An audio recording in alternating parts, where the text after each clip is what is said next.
I didn't care for the mouse from Hunger, but I'm willing to admit that that might be my fault rather than the cartoon's fault.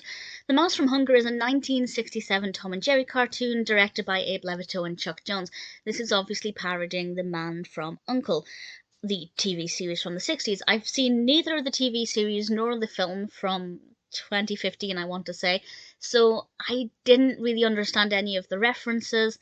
The actual narrative, obviously, I could understand. Jerry was a spy or a secret agent, and he's trying to get this cheese, which is being guarded in a fridge, guarded by Tom. And there are a lot of gadgets in this, and it's very flash. And certain things I actually did enjoy. For example, the way Jerry lit a match to open a door. I won't say exactly how that unfolded, but like little things like that I thought were quite clever. What was underneath Jerry's clothes, in fact, the way Jerry was dressed, I quite liked. So in terms of the animation style, well, I'm glad I don't have epilepsy because at one point the screen flashed for about 20 seconds with all of these kind of bright coloured images, which was uncalled for and a little bit, disturbing even for my eyes. So the animation actually wasn't great at certain points, but at other times it was quite pleasing. So that was a kind of, roller coaster. The narrative itself, I I didn't love it.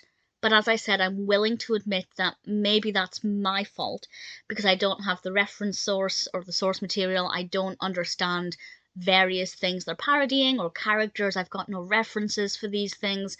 So I'd love to know what you think of it if you've seen The Man from U.N.C.L.E., particularly the TV series, which was out when this was, but also the film, which I'm assuming is pretty similar. I imagine there are similarities, and kind of how this compares, or just how much of a parody it is, or if it's literally just taking the name in a very loose concept, because I have no idea. I really don't.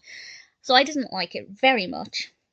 There were one or two small things, as mentioned, but generally, The Mouse from Hunger did nothing for me. I'll probably never watch it again unless I see The Man from U.N.C.L.E. It's not really my kind of thing, but if I'm with somebody and they want to watch it, fine, I'll give it a go. Maybe then I'll come back and watch this and I'll refresh my opinion if things change. But for now, it's not exactly my favourite.